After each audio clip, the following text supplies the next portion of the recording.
Maggie. How are y'all? Good. Good. Sounds like it. So this is week 2 of Advent. I don't know if you all had anything about Advent last week, but we're going to just pick up right where we are, midstream. Advent means the arrival, and in the Christian church, it is the 4 weeks preceding Christmas, or the arrival of Christ Jesus. And each week, there's an attribute that we look at, focus, and awaken within ourselves to draw attention to that in order to recognize it within ourselves and within others. So last week was faith.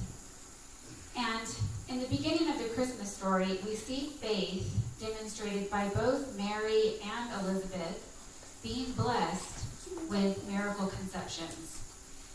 They don't question it. They just have angels appear before them and are told they are going to have a child, and this child is going to be extremely relevant. They don't question why or where. Elizabeth is, of course, given the baby John that later becomes John the Baptist, and the other is Jesus. They just have a strong knowing that they have been selected, that this is what is theirs to do, that God is in charge, and they are filled with the blessings of these babies. And this week is peace. And peace is harmony and tranquility, delivered from awareness of the Christ consciousness.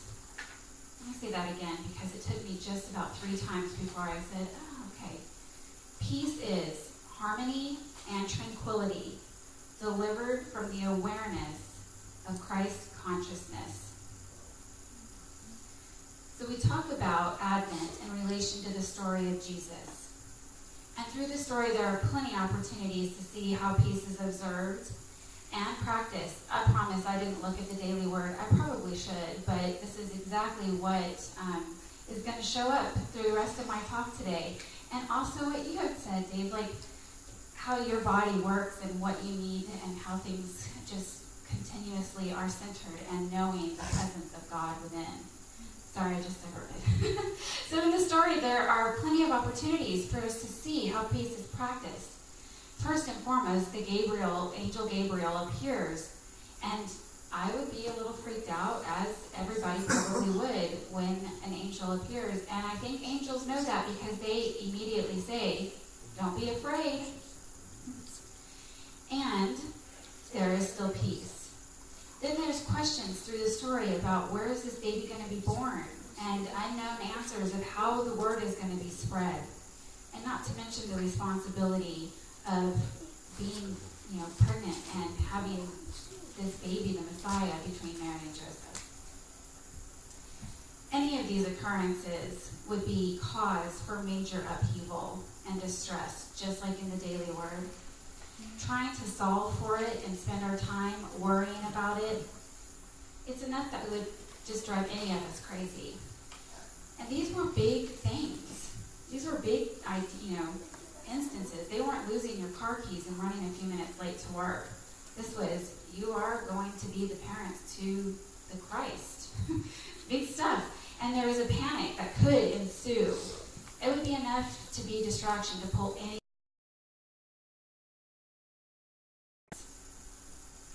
I know the Bible, but I don't know the story of Jesus' birth from the literal context of the Bible. I know, the Hallmark version.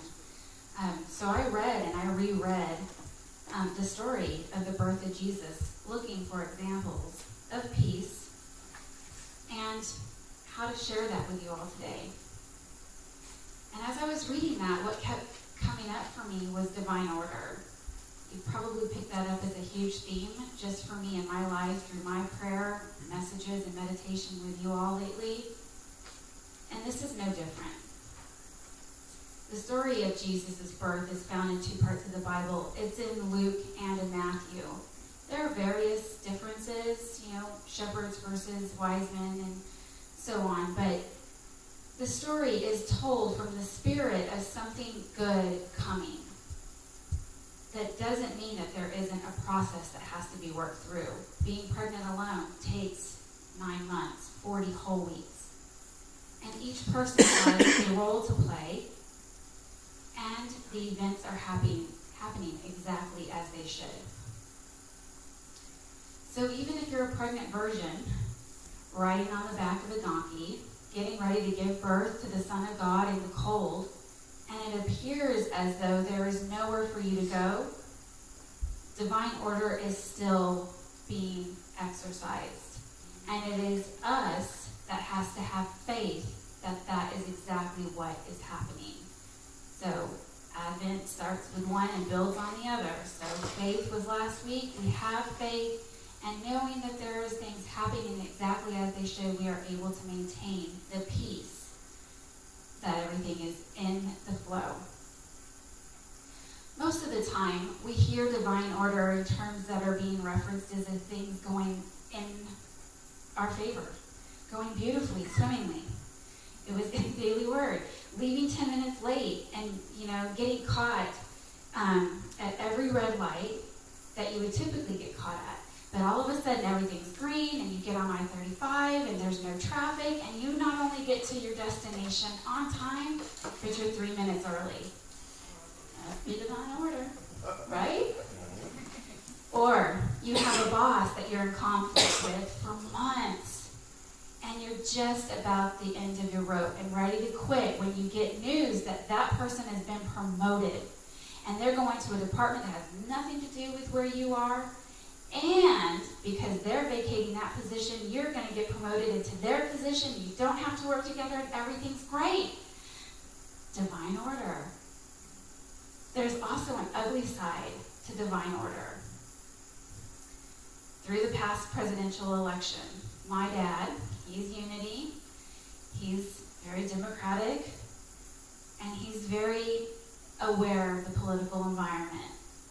He kept saying, though, where there would be upheaval and just distress and worry, angst, he kept saying, this is in divine order too.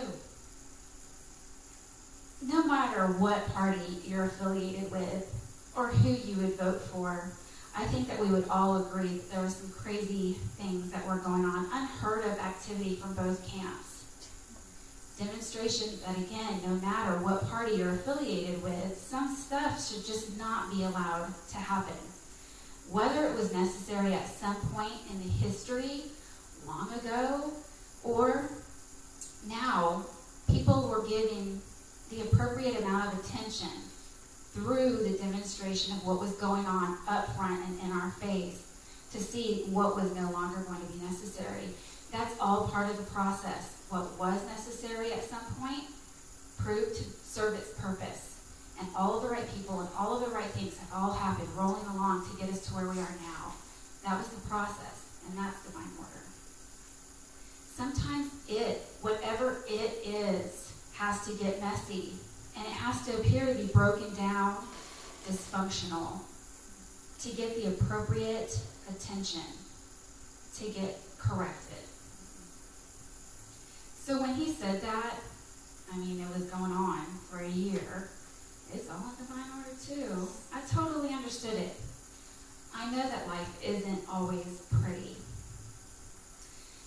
Have you ever found yourself in the middle of a major life event that made absolutely no sense? Perhaps you were just sitting on your couch one day and watching a Hallmark movie this time of year, everything's flooding in, and you got a stirring in your belly that said, I think I need to move. But I love my house, and I love my neighborhood, and I love my community, but there's just this going on, right?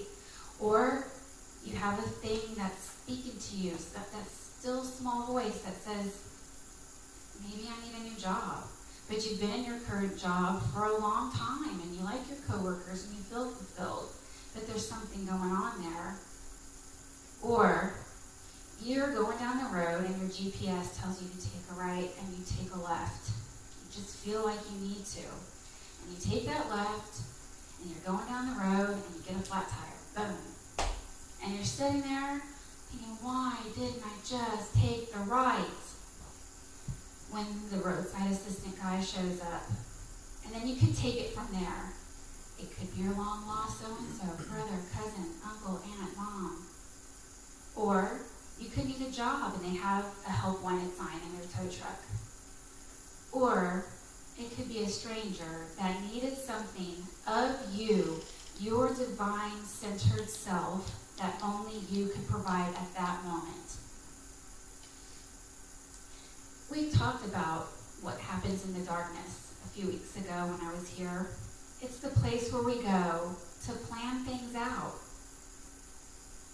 and get the details right, line things up. And then when we're ready to shine our light and begin to breathe life into the grand plan, we sometimes miss the details. So I'm going to ask you, are you paying attention? Are you awake to the things, the occurrences that are the connected tissue to our existence? Are you in the flow and know that everything is happening for you? We can't always see where we're going or how we're going to get there, but we always need to remember that it is in divine order. Being in that mindset can tend to make things easier. I don't know if you've seen the video on Facebook or out on YouTube about the monk that was talking about meditation and how to train the monkey mind. Same practice here. In meditation, when I close my eyes and I try to get centered, I start making a grocery list. Or what time do I have to pick up the kids? Or what am I supposed to get my mom for Christmas? She said she wanted something. What was it?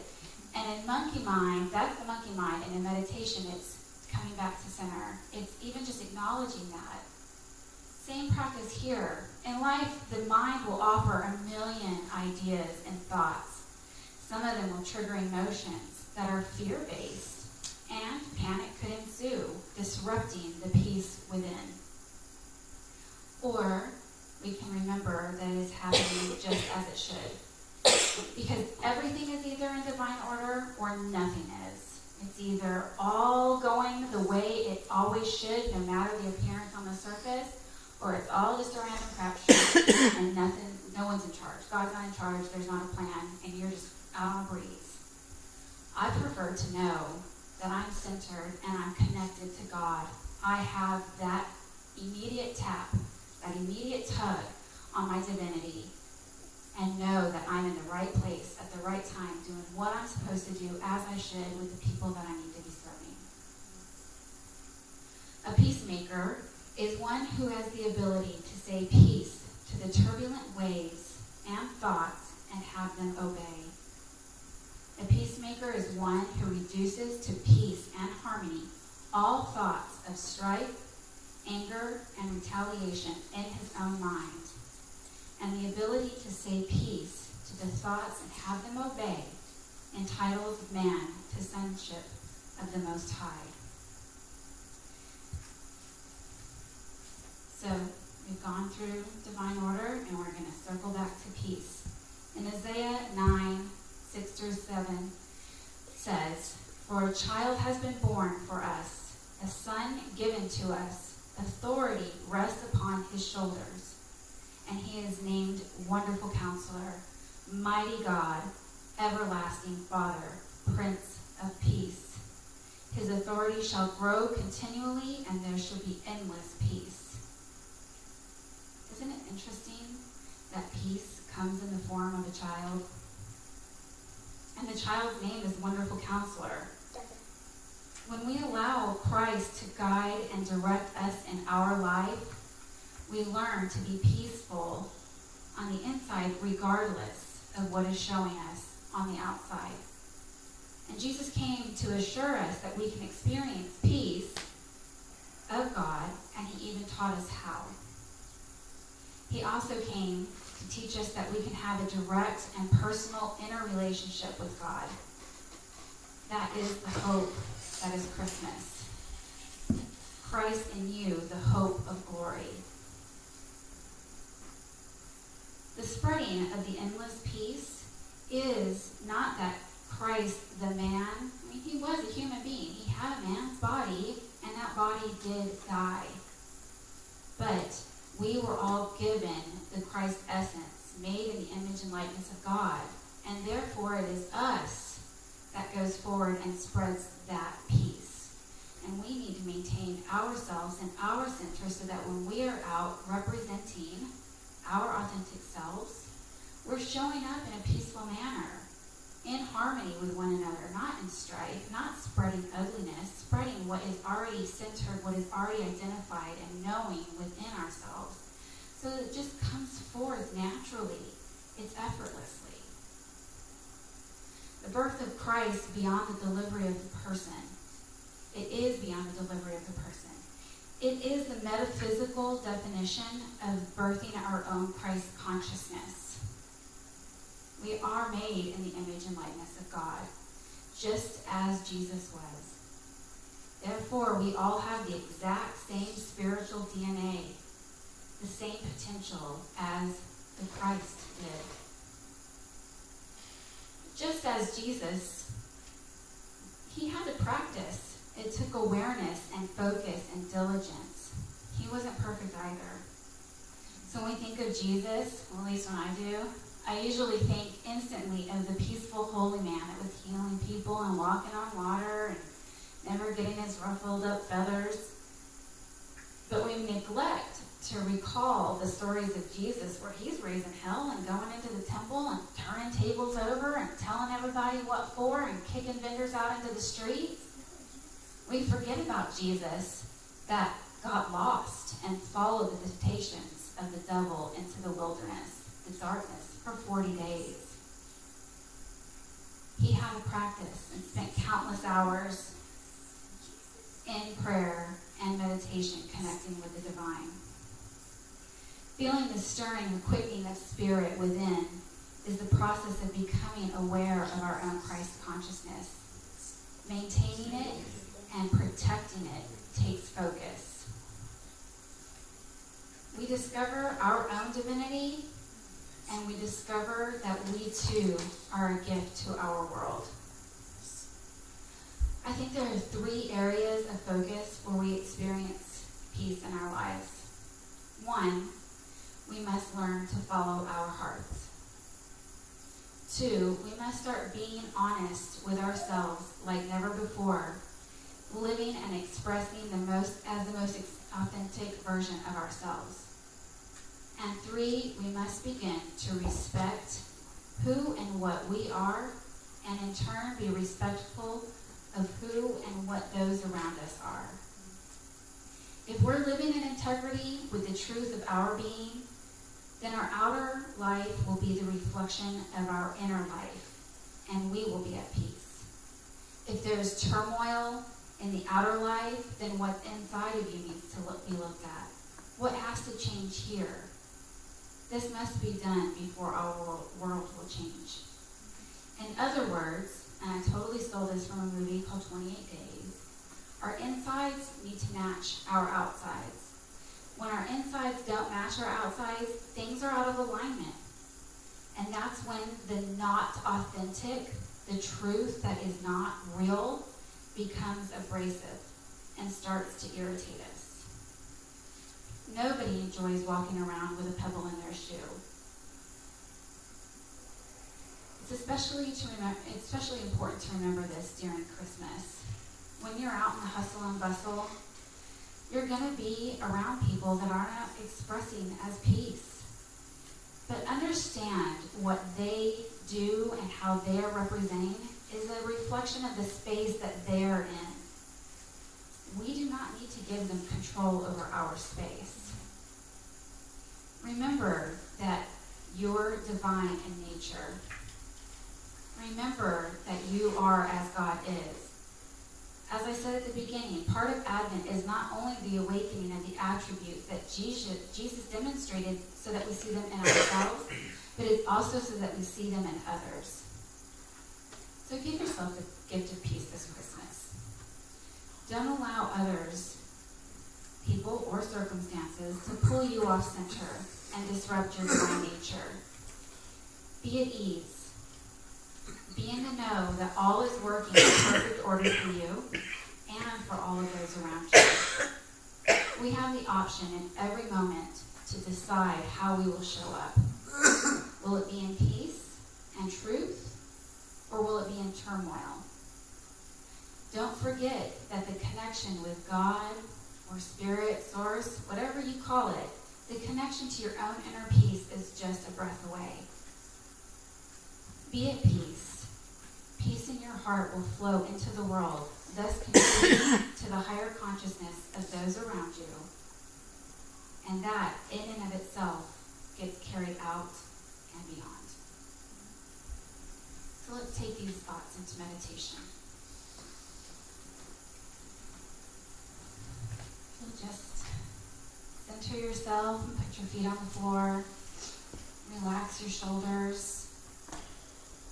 Maybe roll them back a time or two.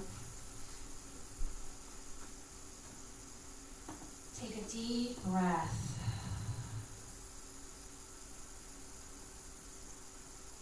As you're breathing, feel as though you're breathing in from the bottoms of your feet and exhaling through the top of your head.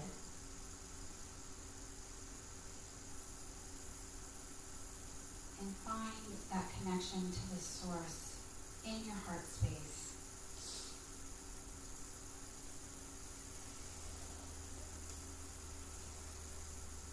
Peace, be still, and know that I am God.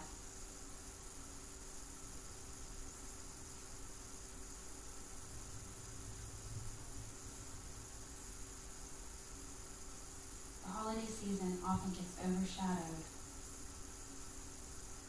with the busy, stressful expectations of the season.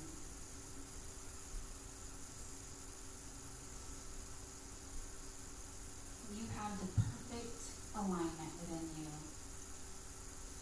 to access, to know the truth is at your fingertips, at the bottom of every breath that you take.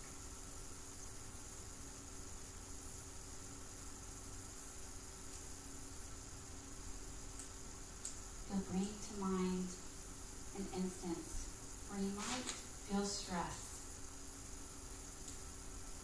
You might be tempted to lose your temper. You may feel a bit of anxiety in the retail environment or around your family.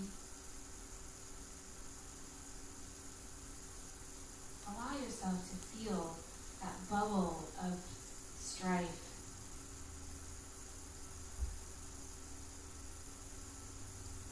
And then flip the lens and look at it through your Christ consciousness. The line can wait. Dinner can be late. Doesn't mean what she says. The kids will live without that one last toy that you cannot find anywhere. Allow the spirit of Christmas, the coming together and the joy of the holiday, the community, the camaraderie, the tradition, to be your driving force.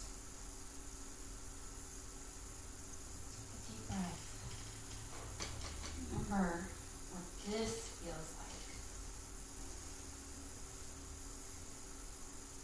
This is your power, your gift, your knowing, your birthright. It does not need to be disrupted. It does not need to be given away. Peace, be still, and know that I am God. And one last deep breath. Fill yourself up with that knowing, energizing yourself to go out and do what is yours to do. And so it is.